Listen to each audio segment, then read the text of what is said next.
एक साधक का सवाल है,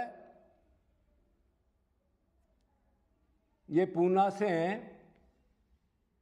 इनका नाम है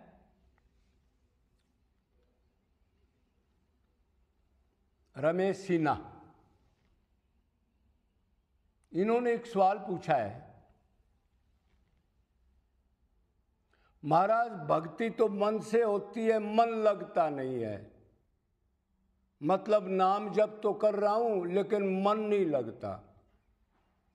तो कोई ऐसा साधन बताओ जिससे, नंबर 2 का कोई साधन है जिससे दुर्गति ना हो, हीन योनियों में ना जाना पड़े, मनुष्य शरीर कम से कम मिल जाए, ऐसी दूसरे नंबर की क्या चीज है? तो देखो ये सच्चा साधक है।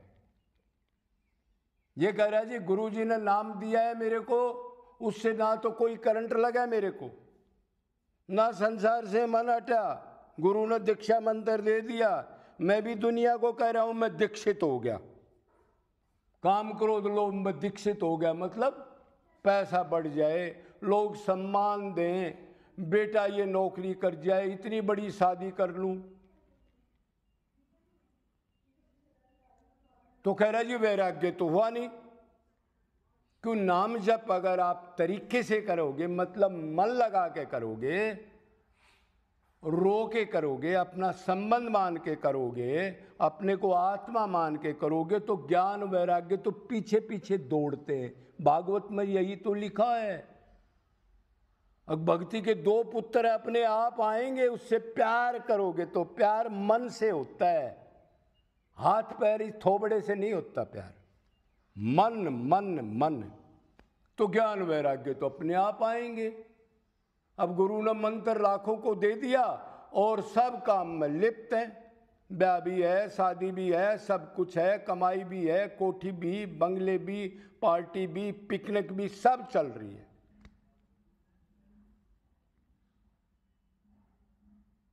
तो बगैर वैराग्य के और ज्ञान के तो भक्ति उसने बेचारे ने की नहीं, वो खाली नाम जप मुंह से कर रहा है। गुरु ने भी नहीं बताया कि वो जानता ही नहीं कि मन की नोट होती है, और जानता है तो उसने बताई नहीं।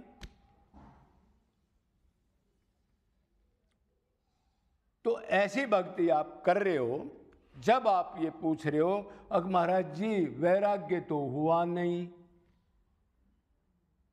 अब क्या करें हम? दूसरे नंबर की क्या चीज है जिससे हमारी हीन योनियों में दुर्गति ना हो? तो भाई उसके बाद तो एक ही चीज है, सभी प्रकार के दान धर्म बताए हैं शास्त्रों में। गोदान, अन्नदान, जलदान, भूमिदान, वस्त्रदान, अन्नदान। लेकिन इनमें सबसे श्रेष्ठ एक धर्म और दान बताया गया है। अगर उसको आप समझ लो तो समझने की चीज है। उसका नाम है अभेदान। अभे का क्या मतलब होता है? भय ना हो, भय से अलग हो जा। वो दान सबसे श्रेष्ठ है। थोड़ा सा दिमाग लगा लेना। वो धर्म, वो दान, वो सेवा, कोई चीज भी कहो उसमें आप, अगर वो आप निरंतर कर लोगे तो भाई ये तो देखो, नोट तो भगवान करता है, जानता है, लेकिन हमने सुनी है, कुछ थोड़ा बहुत आइडिया है, आपकी दुर्गति नहीं होगी। आपको ठीक मनुष्य जन्म ठीक घर में मिल सकता है, जहाँ वातावरण ठीक हो, जहाँ फटीचर हालत ना हो, जहाँ दरिद्रता भी इतनी ना हो, और वातावरण भी ठीक हो, मतलब सतोगुणी का माहौल हो। तो अब वो समझना है वो अभेदान क्या है।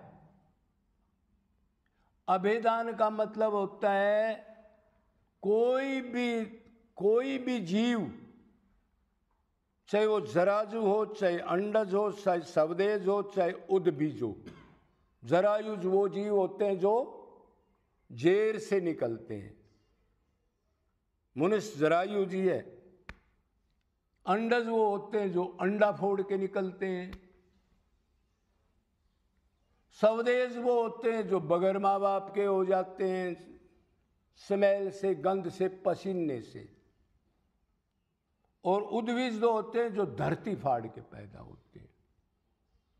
किसी भी जीव की दुखी हालत में उससे आपका कोई भी स्वार्थ नहीं है, ना आपकी जानकारी है।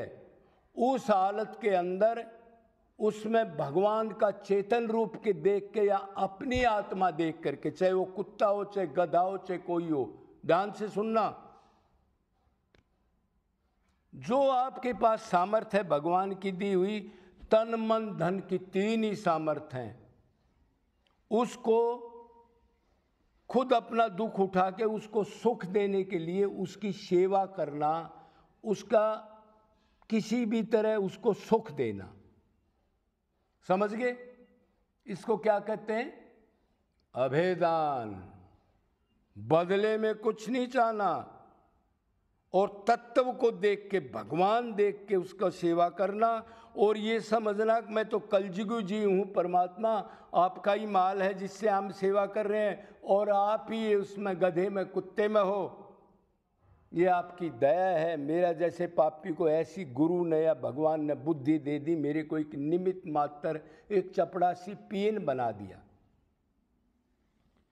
सेवक भी नहीं समझना चाहिए अब मैं सेवा करता हूं, खाली सेवा रह जाए। ध्यान रखना, ऐसा धर्म कोई कर दे तो उसकी दुर्गति कभी भी नहीं हो सकती। बाकी आप कोई भी धर्म करो, उससे अरिष्य अंतकण शुद्धि भी हो जाएगी, मैं मेरा का भाव खत्म हो जाएगा, अहंकार भी खत्म हो जाएगा, और भगवान से भी ठीक ठीक करोगे तो अपने आप अटैचमेंट भी हो जाएगी। और नहीं होती तो आपकी आगे दुर्गति नहीं हो सकती इसमें। और जितने भी धर्म हैं वो स्वार्थ के धर्म हैं, तो उनमें आपका आगे का कल्याण जरूरी नहीं है। आखिरी चिंतन क्या होगा या क्या होगा क्या नहीं होगा, कुछ भी बन सकते हो, आप किसी भी योनि में जा सकते हो। तो आपने ये सवाल पूछा था भक्ति में मन नहीं लगता, तो इसका मतलब आपको पता है भक्ति मन से होती है, शरीर से नहीं होती। इसका मतलब वो जानता है वो आदमी। बड़े बड़े संत भी नहीं जानते, वो कहते हैं भाव को भाव नाम लो, और उसको आदत पड़ गई, वो वैराग्य तो करेगा नहीं, भाव को भाव नाम ले रहा है, गुरु जी ने बताया। तो इससे लॉस हो जाएगा उनका। ऐसी शिक्षा मत दो, भगवान लेखा जोखा लेगा। अब तू गुरु बना था और तूने कैसी ट्रेनिंग दी उनको, भाव को भाव नाम लो और मन कहीं भी रखो। ऐसे गुरु से सावधान रहना आप। तो आपका पर्सनल ये पर्सन था, अजी भक्ति तो मन से होती है, वो तो मेरा संसार में लगा है, भगवान में लगता नहीं। तो दूसरा कल्याण का मार्ग क्या है जिससे दुर्गति ना हो, हीन योनियों में ना जाए? तो ये आपको मोटा मोटा बता दिया है। ये आप करोगे तो इससे अंतकण शुद्ध भी हो जाएगा, और कोई गुरु टकरा गया तो आपको प्रेम भी भगवान से करा देगा। अभेदान जिसको कहते हैं, उसकी डेफिनेशन आपको बता दी। तो दूसरा आप ये करके देख लो, जरूर आपको अपने आप पता लग जाएगा। एक आनंद भी मिलेगा, एक सुख भी मिलेगा आपको। अब मैं अपने भगवान की सेवा कर रहा हूँ, देखो अभी कितना दुखी था, अब ठीक होकर के घूम रहा है, देख रहा है, खा रहा है। असली मूर्ति तो यही है जीव। समस्त भूतों में मैं ही हूँ, भगवान ने कहा है। मूर्ति पूजा, मैं मूर्ति पूजा का खंडन नहीं करता, लेकिन जब तक मूर्ति पूजा करते और इन जीवों में भगवान नहीं देखा तो वो खाली बेकार का ही, वो तो ऐसे है जैसे मिट्टी में घी डाल रहा हो। बोलो वृंदावन बिहारी लाल की।